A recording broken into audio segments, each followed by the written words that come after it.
رحمانی آپ کو مبارک ہو. آپ کے لیڈر آصف علی زرداری صاحب کے تمام مقدمات اگلے پچھلے اور اگر مستقبل میں بھی وہ جرم کوئی کرتے ہیں تو ان کو تا حیات معافی. آئین میں لکھ دیا گیا ہے. پہلے ضیاء الحق صاحب کا نام تھا, ان کو استثناء ملا, مشرف کو استثناء ملا, وہ آئین میں لکھ دیتے تھے کہ تمام اقدامات جائز ہو گئے. تو اب تو زرداری صاحب کو بھی آئین میں تحفظ دے دیا گیا ہے.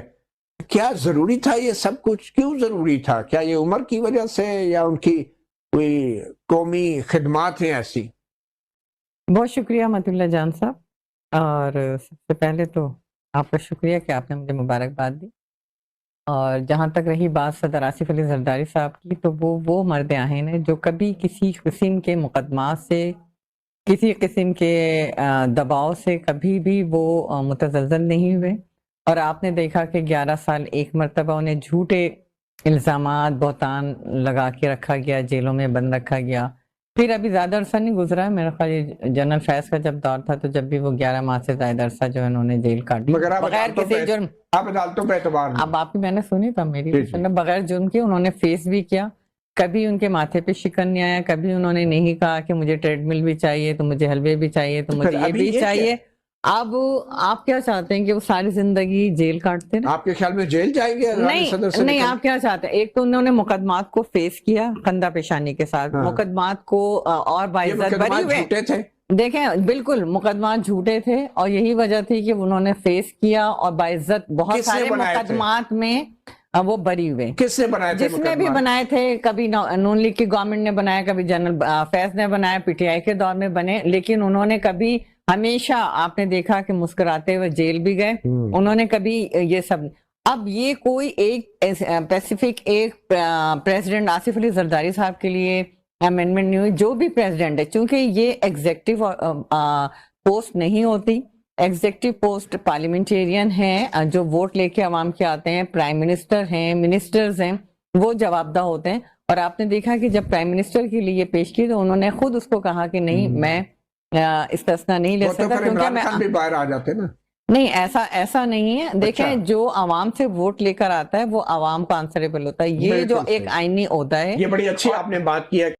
نوٹ کو عزت دو, بوٹ کو عزت دو, یہ ملک ہے چور لٹیروں کا, یہ جگیردار وڈیروں کا, یہ ملک ہے چور لٹیروں کا, جگیردار وڈیروں کا.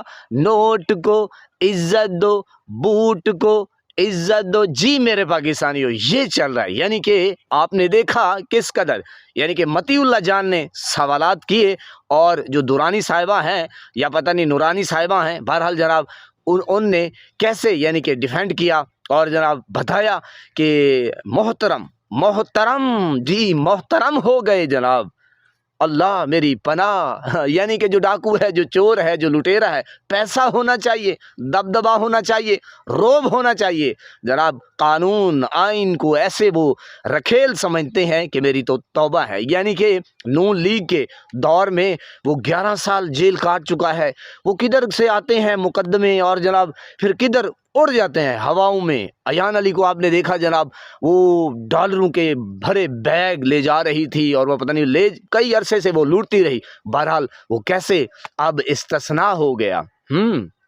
پہلے کیا تھے, پھر کیا سے کیا ہوئے, پھر اب جناب کیا سے کیا ہو گئے. تو یہ چل رہا ہے میرے پاکستانیوں. یہ نون لیگ میں, خون لیگ میں, شین میں, میم میں, یہ سارا جو ہے یہ سسٹم جاری و ساری ہے. وہ لنگر کی طرح جو پیسہ ہے وہ بھی بانٹا جا رہا ہے, نوکریاں, سارا کچھ. یعنی کہ یہ صرف اور صرف یعنی کہ جو نظام کے اوپر قابض لوگ ہیں, اور جو یعنی کہ اس ملک کے یعنی کہ ایک ناسور جیسے غریب عوام بلک بلک کے رو رہی ہے مہنگائی میں.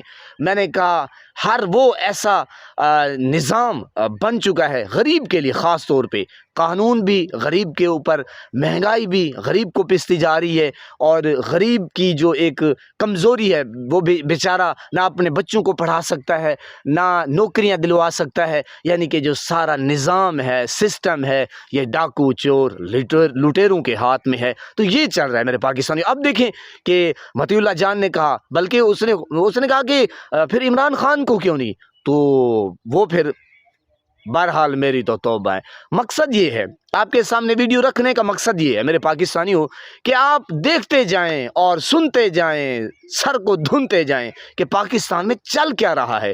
یہ پاکستان کو جو قبضہ گروپ نے قبضہ کیا ہوا ہے، تو جناب یہ غریب کی دال نہیں گلنے والی۔ جی، آواز بلند کرنی ہوگی، اپنے حق کے لیے لڑنا ہوگا، اور آپ یہ سمجھیں کہ جناب اس کے لیے قربانی نہیں دینا پڑے گی تو یہ آپ کی خام خیالی ہے، قربانی تو دینی پڑے گی۔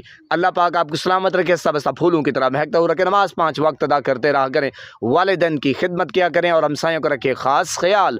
ہمیشہ ہمیشہ حق اور سچ کی آواز کو بلند کرتے رہا کریں، جہاں دیکھیں کسی کے ساتھ ظلم زیادتی وہیں پر اپنے ہونے کا ثبوت دیجیے۔ اللہ نگہبان۔